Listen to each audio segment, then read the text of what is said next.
Assalamualaikum warahmatullahi wabarakatuh. Waalaikumsalam warahmatullahi wabarakatuh. Apa kabar pemirsa? Kembali berjumpa bersama saya Ratu Fitri dalam podcast Banten TV bersama DPRD Provinsi Banten. Kali ini kita akan membahas tema terkait dengan stop aksi bullying di sekolah dan bagaimana peran dari DPRD Provinsi Banten. Telah bersama saya Bapak Haji Ahmad Imron, anggota Komisi 5 dari fraksi PKB DPRD Provinsi Banten. Kita sapa dulu. Assalamualaikum warahmatullahi wabarakatuh. Waalaikumsalam warahmatullahi wabarakatuh. Apa kabar Pak Dewan? Alhamdulillah baik. Alhamdulillah. Kali kesekian ngobrol-ngobrol lagi. Iya, betul. Tapi temanya berbeda nih Pak Dewan. Kali ini kayaknya sedang marak sekali. Sebetulnya miris begitu dunia pendidikan yang memang menjadi tempat teraman seharusnya begitu ya Pak Dewan. Namun ternyata memang ada beberapa kasus yang terjadi berkaitan dengan bullying. Nah, ini adalah bentuk kekerasan mungkin sesama pelajar dan lain sebagainya. Nah, bagaimana mungkin Pak Dewan melihat wajah dunia pendidikan hari ini terlebih dengan maraknya aksi bullying sendiri dan pernah terjadi juga di Banten? Antara cemas dan optimis pendidikan kita hari ini terutama di Provinsi Banten. Kenapa cemas? Di tengah program pemerintah provinsi dengan sekolah gratisnya, seperti yang disebutkan tadi bahwa ternyata sekolah bukan menjadi tempat yang aman dan nyaman buat tumbuh kembangnya ilmu pengetahuan. Optimis, kita meyakini bahwa dengan segala keterbatasan yang ada akan lahir pemimpin yang hebat lahir di Provinsi Banten ini. Ya. Karena kekerasan ini kan kalau kita bicara kadar paling sekian persen lah dibandingkan siswa-siswa yang tentu banyak berprestasi di Provinsi Banten ini. Jadi dua itu antara cemas dan optimis. Cemas dan optimis. Seharusnya kita menyongsong Indonesia emas bukan Indonesia cemas. Ini yang perlu diantisipasi ya Pak Dewan ya. Artinya kan memang sebetulnya tidak keseluruhan. Namun dengan hal yang segelintir ini diharapkan juga tidak makin membesar begitu ya Pak Dewan ya. Dan juga perilaku budaya ini bisa dihentikan begitu. Nah, ini juga peran serta dari mitra kerja begitu di Dinas Pendidikan juga begitu Pak Dewan. Nah, setelah tadi mungkin melihat banyaknya ataupun juga terjadi di Banten terkait dengan bullying. Kemudian bagaimana apa yang juga mungkin menjadi penyebab begitu kasus bullying di lingkungan pendidikan beberapa waktu terakhir? Yang pertama tentu kita menumbuhkan kesadaran bersama bahwa tindakan kekerasan itu yang pertama adalah perbuatan pidana. Iya. Telah mencerabut kalau di istilah pesantren maqasidus syariah, tujuan beragama itu salah satunya adalah hifdun nafsi, menjaga nyawa, menjaga diri agar terhindar dari sesuatu kekerasan yang bisa menyebabkan nyawa orang lain hilang. Kalau orang melakukan tindakan kekerasan, otomatis dia sudah melanggar agama. Karena sudah melenceng jauh dari tujuan beragama. Kalau perspektif pesantren. Perspektif undang-undang juga jelas bahwa tindakan bully itu adalah juga tindakan pidana. Betul. Tindakan kekerasan ini kan bukan hanya bullying ini kan bukan hanya fisik, tapi juga ya? Iya, betul. Nah, ini kesadaran bersama kita berharap bahwa seluruh stakeholder yang ada di dunia pendidikan memahami bahwa jangan ada lagi kekerasan terjadi di lingkungan pendidikan atas nama apapun, tidak boleh terjadi. Yang kedua, kita memastikan bahwa penyelenggara pendidikan di masing-masing tingkatan, terutama SMU dan SMK, ini ada screening ketat. Saya ini bergelut di dunia pendidikan juga. Rata-rata yang nakal di sekolah itu kan orangnya itu aja kok. Nggak banyak kok. Taruhlah misalnya dari 300 siswa. yang maaf nih, yang memang bermasalah paling ya itu saja. Itu aja, 30 orang, taruhlah 20 orang. Nah, sebetulnya tidak kesulitan bagi penyelenggara pendidikan untuk men-screening ini semua. Koordinasikan dengan orang tua, koordinasikan dengan guru BK, ya, dan tim TPPK yang ada di masing-masing sekolah. Kalau ini koordinasinya baik, bisa diminimalkan kejadian-kejadian yang ada di tengah-tengah dunia pendidikan kita. Tidak ada yang tidak bisa diselesaikan sepanjang kita punya koordinasi dan peranan masing-masing di tiap tingkat pendidikan sekolah. Ya, artinya kasus tindakan bullying ini juga untuk memutus mata rantai agar yang tadi lingkupnya kecil tidak meluas, atau mungkin tadinya korban malah justru dendam dan menjadi pelaku di kemudian hari. Ini yang perlu dicegah begitu ya Pak Dewan? Ini kayak menular gitu. Iya. Bullying itu karena dia dulu pernah dibully, kemudian ketika dia sudah kelasnya tinggi, senior, terus itu akhirnya melahirkan mata rantai yang merusak sistem dunia pendidikan kita. Iya. Dan lakukan lagi ke juniornya begitu ya. Dan selalu rata-rata kan juga begitu. Iya. Kita tidak bisa menutup mata bagi pemangku pendidikan yang memang paham di dunia pendidikan. Bullying itu kayak turun-temurun. Betul. Diwariskan. Kalau diwariskan harta sih boleh lah. Diwariskan pendidikan boleh. Buruk jangan ya. Ini diwariskan sikap-sikap otoriter bullying dari senior ke junior. Dan itu harus diputus mata rantai itu. Iya. Tidak ada yang sulit kok. Kepala sekolahnya turun, BK-nya turun, tim TPPK-nya juga turun di masing-masing sekolah. Koordinasi yang baik dengan orang tua. Kalau tidak sanggup lagi pihak sekolah mengelola anak-anak yang bermasalah di setiap sekolah, kan tinggal panggil orang tuanya. Bila perlu hukuman yang terberat, kalau susah dinasihatin, ya tentu kan harus ada tindakan. Efek jera ya Pak Dewan ya? Efek jera. Sepanjang mata rantai kasus kekerasan di sekolah ini tidak diputus mata rantainya, sepanjang sampai kapanpun ini pasti akan terjadi. Terus berlanjut ya kalau tidak di-stop. Untuk aksi tersebut. Artinya bullying ini adanya unsur kesengajaan dan juga berulang ya dilakukan. Jadi ini bisa verbal, bisa juga fisik. Bahkan korbannya sampai yang miris, putus asa, bahkan mengakhiri hidup. Nah ini yang perlu diantisipasi agar tidak terjadi hal-hal yang tidak diinginkan. Pak Dewan. Betul. Jangan anggap remeh bullying verbal yang bisa mengganggu psikologi kejiwaan. Anak-anak kita hari ini. Ada orang tipikal yang memang nggak berani ngomong, dibullying, tapi dia kemudian dimasukin ke hati, keluarga juga tidak open terhadap permasalahan anak-anaknya, dia kemudian tertekan, dan tentu kita tidak berharap hal-hal yang tidak kita inginkan terjadi. Macam-macam kan karakter anak-anak ini. Betul. Ada yang karakternya memang welcome, ada yang karakternya pendiam. Korban kalau karakternya anak-anaknya berani, mungkin dia bisa speak up, bisa berani. Tapi kalau korbannya tidak berani mengutarakan apa permasalahan yang ada, kemudian disimpan di hati, ini juga harusnya pihak sekolah mendeteksi. Kan gampang tadi screening tadi kan gampang melihat anak-anak yang misalnya ada permasalahan yang berat di sekolah, biasanya merenung, jarang bergaul, dan lain sebagainya. Menjauh, itu mungkin bisa diidentifikasi dari sana ya. Betul. Nah ini mungkin juga peran yang tadi disampaikan oleh Pak Dewan, yaitu TPPK. Nah apakah ini sudah berjalan untuk pencegahan dan juga penanganannya sendiri di sekolah? Apakah memang hanya tidak terlalu aktif atau seperti apa Pak Dewan? Ya memang kalau kita lihat hari ini, TPPK yang ada di masing-masing sekolah itu belum optimal. Belum optimal, harus ada peran yang lebih maksimal dari semua pihak.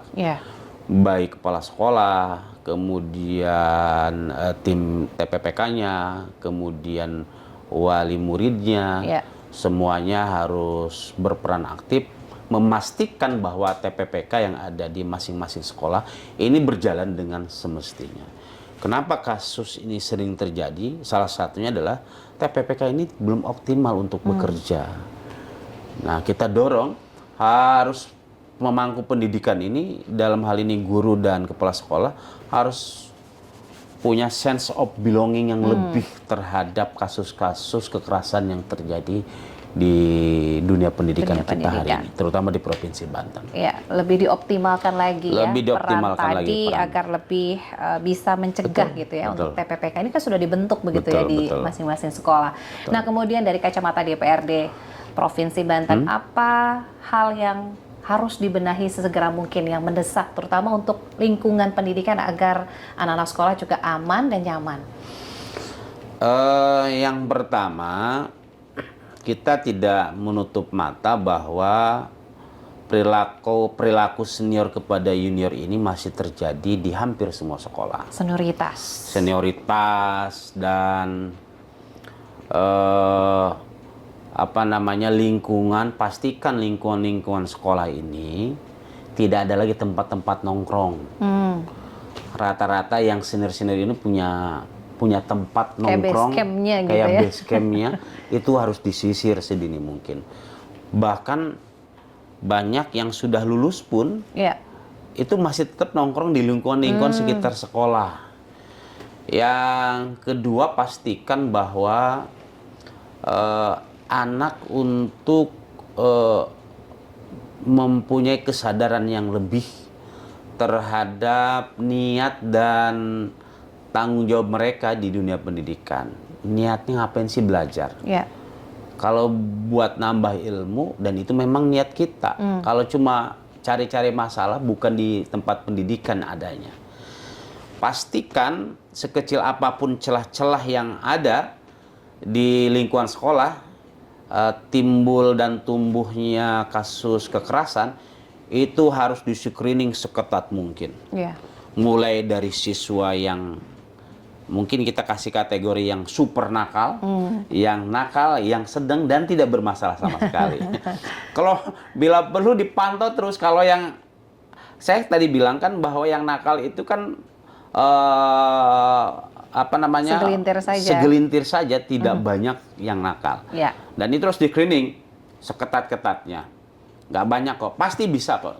Yang penting punya kemauan, tekad yang keras untuk memutus rantai mata kekerasan ini yang ada di dunia pendidikan kita hari ini.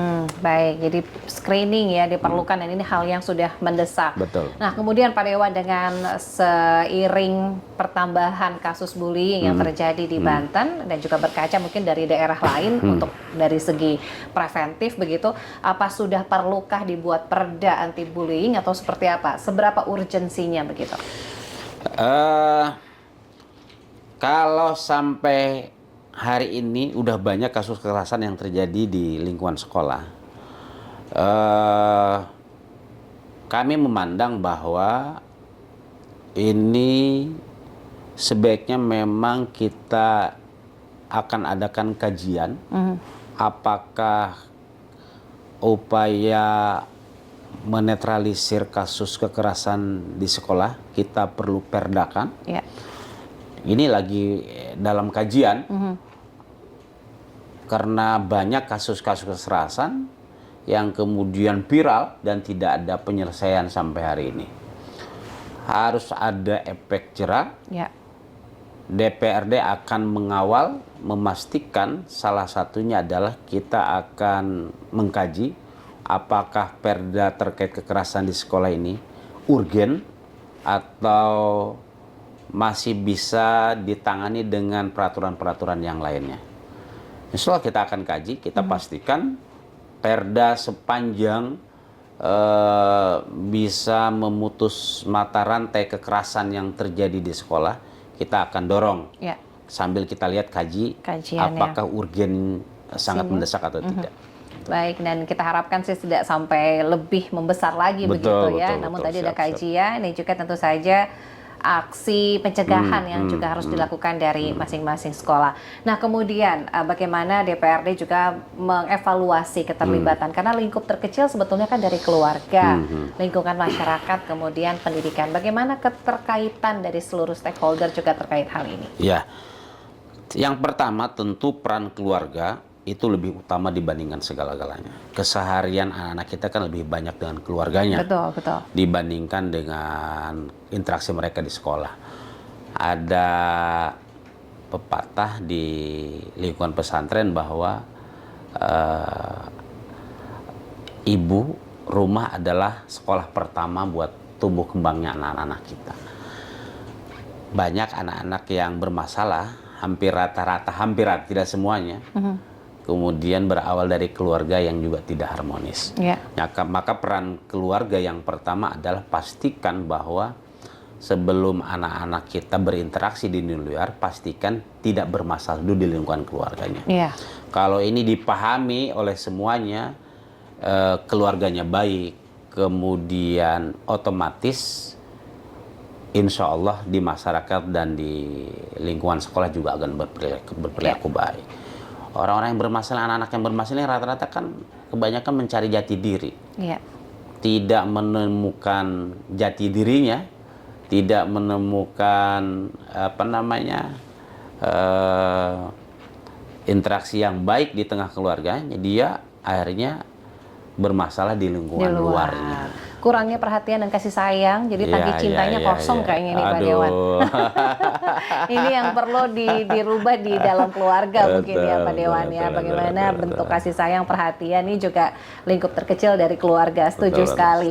Karena dampak dari pelaku maupun juga korban untuk tindakan bullying ini sangat besar. Bahkan ada yang terlibat dalam kasus radikalisme juga nih Pak Dewan.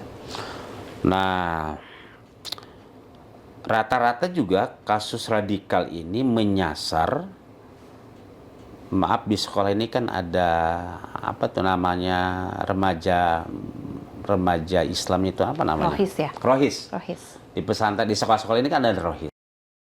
Nah, pastikan guru rohisnya ini yang tidak terpapar oleh radikal.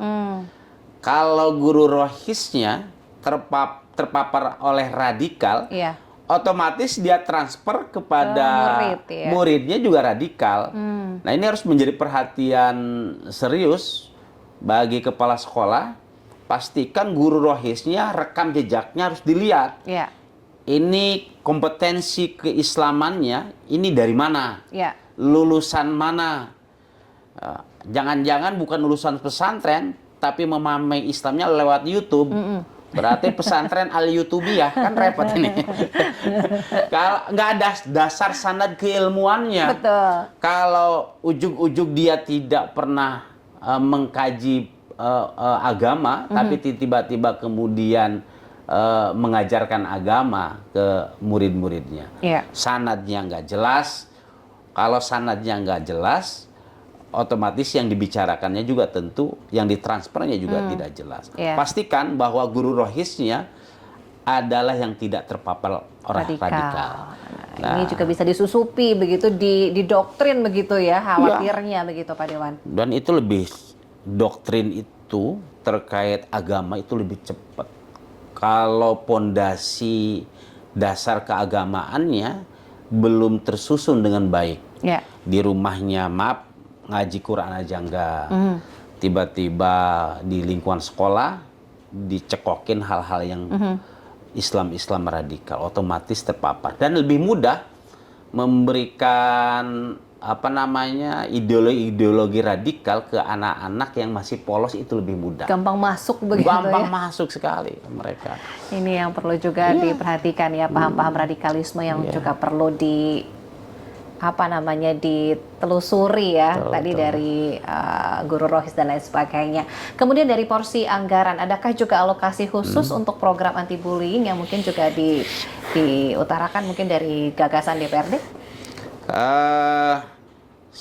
Sampai hari ini saya lihat belum maksimal anggaran-anggaran terkait memutus mata rantai kekerasan yang ada di masing-masing sekolah. Dengan keterbatasan anggaran untuk memutus mata rantai kekerasan di sekolah, juga tidak menyurutkan pihak sekolah untuk mengatasi ini dengan sebaik-baiknya. Ya, koordinasi dengan baik dan tentu kita akan dorong andai kata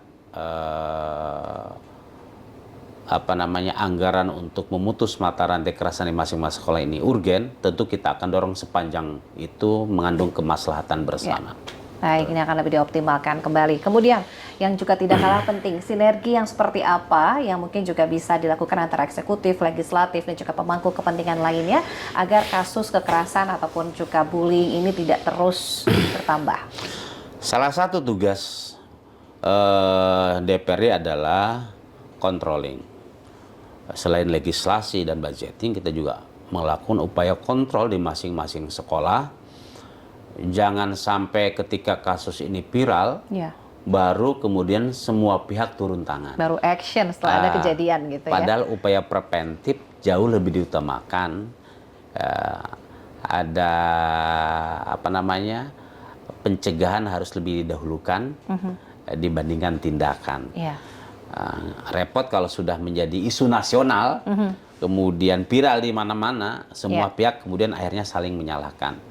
Kita ingin memastikan deteksi secara dini bagi sekolah-sekolah yang tidak ramah anak, yang sering terjadi kasus-kasus kekerasan,